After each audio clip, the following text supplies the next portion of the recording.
Isn't it fascinating how sometimes a small decision, something as tiny as choosing to breathe differently, can ripple outward like a stone dropped in water, until entire lakes, oceans, futures shift course?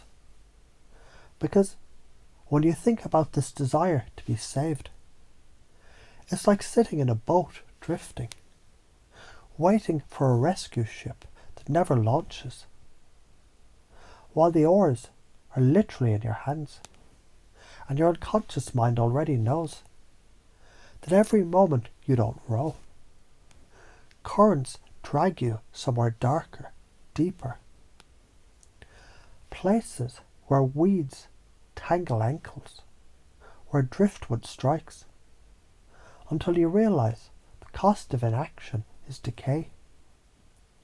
And isn't it funny how life is always demanding a toll? You pay either in courage now or in regret later.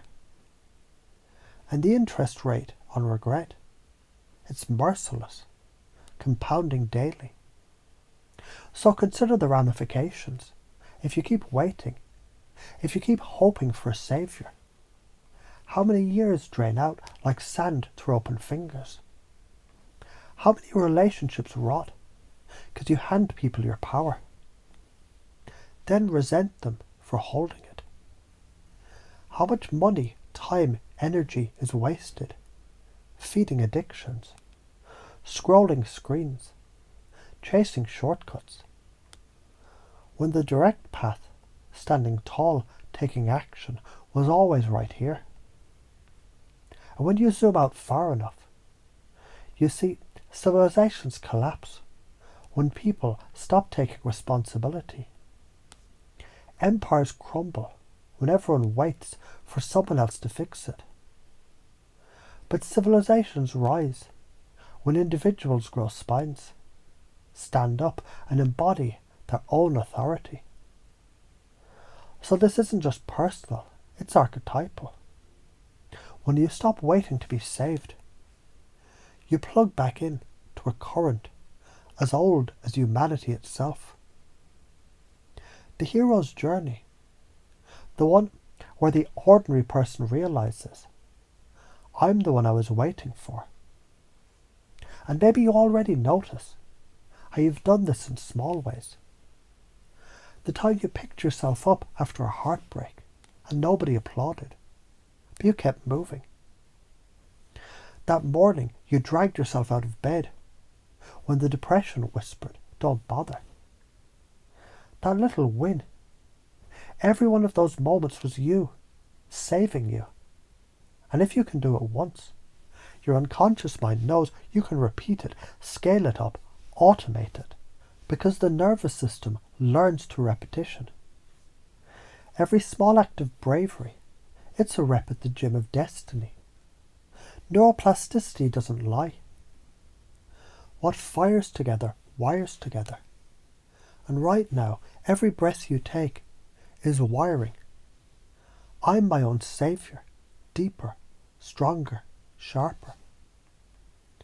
So let's play with time. Imagine yourself 5 years from now. First path, you stayed waiting. Someone else would fix it. And nothing changed. The same fears, the same avoidance, the same someday.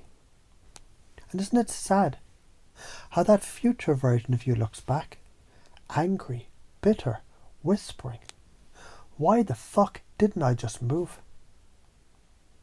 The other path, you took the oars. One small stroke, then another.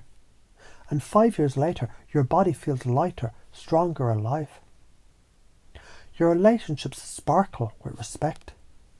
Because people feel your gravity, your independence, your bank account, your career, your spirit, all expanded. Because you stopped outsourcing your power. That version of you smiles back, nodding and whispers. Thank God you stopped waiting. Thank God you chose. And isn't it hilarious how the mind tricks itself with bullshit excuses? like a toddler throwing tantrums, crying for someone else to tie their shoes. And you want to shake them and say, "Kid, you've got hands. Just tie the damn laces." That's your inner child sometimes. Sweet, scared, but confused. And you, the adult, the divine father energy, get to kneel down, smile, ruffle their hair and say, "I've got you.